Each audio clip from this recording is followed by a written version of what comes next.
right, Clean Freaks, welcome back to another Beyond Clean Expert Series. We are bringing you Season 2 of the Borescope Expert Series today. Excited to be kicking this season off here with our good friend Andy Sundet, returning from last season, Vice President of Clarus Medical, and then joining us for this season is Frank Daniels, Associate Vice President of Sterilization and High-Level Disinfection at VCU Health. Guys, really excited to be talking about this topic. Of course, borescopes. My goodness, what a hot topic in the industry. A disruptive innovation that has really caused a lot of questions for folks about how to implement it. Should we implement it? And lots of questions to dive into. So couldn't be happier to have you guys with us here for Season 2 of the Borescope Expert Series. Welcome to the studio. Yeah, thanks. Super excited to be here. Yeah, thanks, Bobby. Really pumped to be here.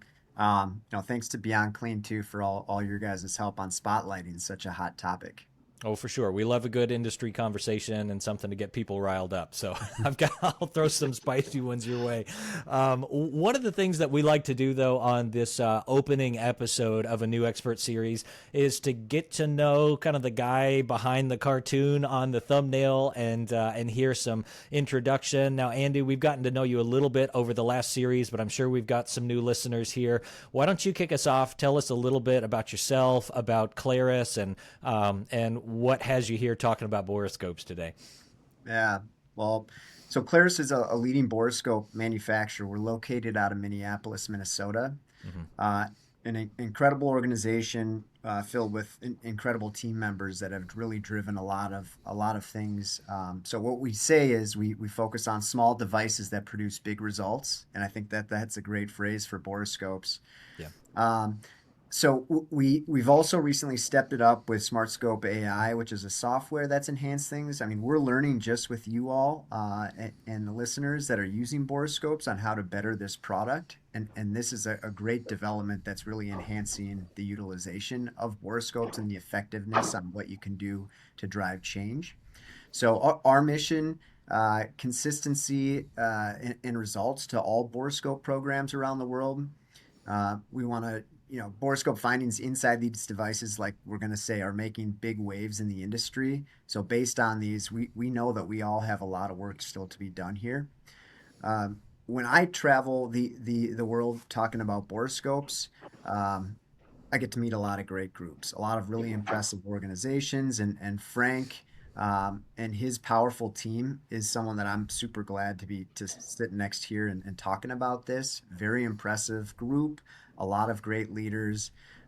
Frank's one of those rare leaders, always looking for ways to elevate this patient readiness on their devices.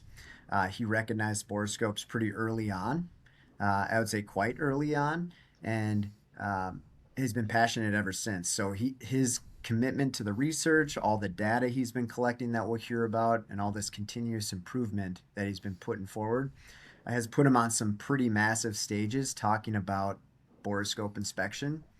So Frank, I want to hand it over to you to introduce your impressive body of work in the space, but thanks for joining me.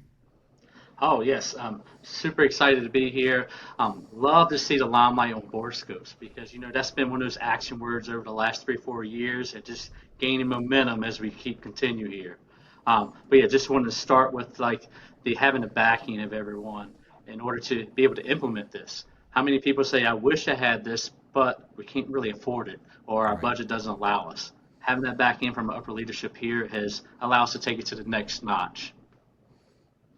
Yeah, I love that. Frank, as Andy said, and as you made mention to, like big stages and limelight, you have gotten a good bit of attention around borescopes, and particularly what you've done in endoscope reprocessing. I know we've talked to you a couple of times on Beyond Clean, and so there are quite a lot of nuggets there to draw from as we work through borescope programs. But could you give us just a snapshot on this first episode of what that borescope program looks like? Kind of how you got started and what you've been doing in your facility? Absolutely. So I remember 7 or 8 years ago when we had a fiber borescope. Thought I was king of the hill, running around showing people the little problems. I'm like, hey, cool, let's look at this. Have you seen how it contaminates the scope? But then you're thinking about it. I'm taking a contaminated scope with a borescope to people's desks. And then I was like, man, I guess I have to take a box of sandy wipes to clean right after me. So instead of, contaminating everybody and every surface in the hospital, because we do have a big campus here, so I was also getting my steps in, we try to find a way to make it life a little easier. But technology has made that come true for us. Now, without the USB drives, I can just log on to see where we're at. But we also just hit our 200,000th borescope. And to see where we started from with the fiber borescope to see what we see every day now, it really makes you think twice. How was this ever getting done without a borescope? Yeah, that's a lot of inspections. At first, I thought you meant that's your 200,000th borescope. Frank, that would be a big capital expense. But yeah, that is an insane number of inspections, and certainly a commitment. In device reprocessing, in sterile processing, there's a lot of things to be interested in, to be passionate about, to kind of be your focus. It's also why we have quite a few Beyond Clean expert series, like covering every topic. Like there are some folks out there, like that's the water quality guy. Like he gets passionate about water quality.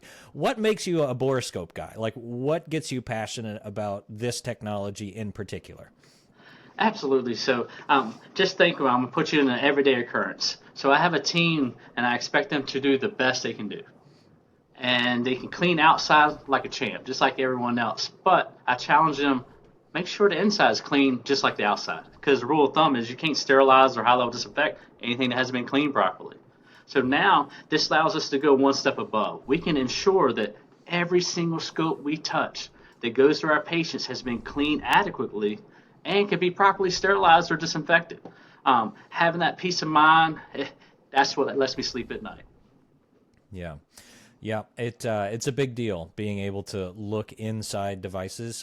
Like you mentioned, I remember that first time running a borescope through something. You feel like you're on Star Trek. It's like this is some wild technology. So it unlocks a lot of possibilities, and like you mentioned, being able to have that visual confirmation with team members of what works in a process and what's not working, really powerful.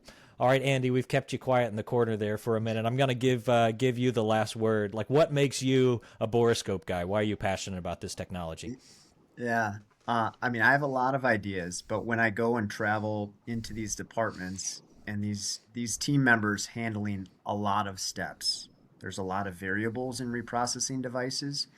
And one thing that I've learned is, checking your work and understanding what's going on inside these devices, it makes you a better reprocessor.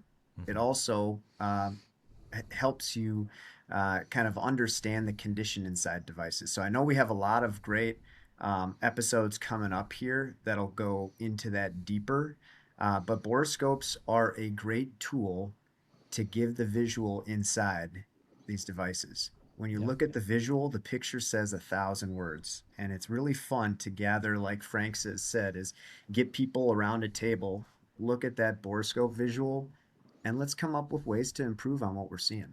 So that's what I'm excited to talk about over the next couple of months. Yeah, you and me both. Well, that's going to do it for this introduction to borescopes. We'll make sure to include Andy's and Frank's contact information in the video description. So if you've got a burning borescope question that you want to kind of get the conversation started on rather than waiting each month for another episode, go ahead and shortcut that education and get that conversation rolling. That's why we're bringing experts out here to you as the audience. But until we talk to you again next time here on the Expert Series, we'll leave you, as we always do, on behalf of Frank, Andy, and myself, keep fighting dirty.